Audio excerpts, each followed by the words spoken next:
So my name is Jan Watts and I'm from Malvern in Worcestershire.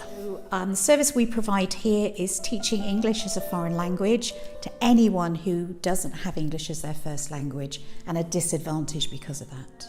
So we meet twice a week, Mondays and Wednesdays in the morning, and we have 4 different level classes. When we first started, about 2 years ago now, we had approximately 55 students at maximum. That has kind of calmed down a little bit now because learning English is quite difficult and you have to really stick at it. So we have about 35 students on book at the moment. Well, I became aware of the refugee crisis, particularly for Syrian families. And I actually did a phone call to Worcester County Council and said, I really would like to help. How can I get involved? And at that time, they were just starting a conversation cafe in Worcester. So I phoned up, they gave me the contact, and I went along and I started teaching there. But I had a passion to see something established in Malvern, which is where I live, so that seemed logical to me. And I'd heard of People in Motion, a charity. I'd also heard of Malvern Welcomes. And at that stage, there were no refugee families in Malvern from the recent trauma and troubles.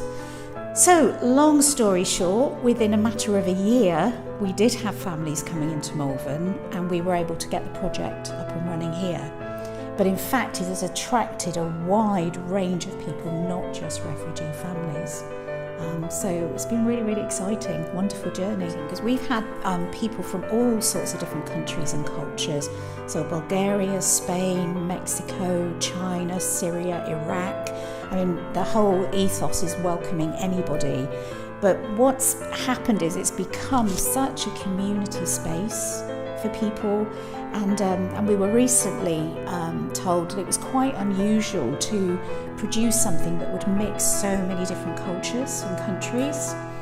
And that's been interesting because I think initially people very much stayed in their own people groups. And I think for refugees that was very essential because of the trauma.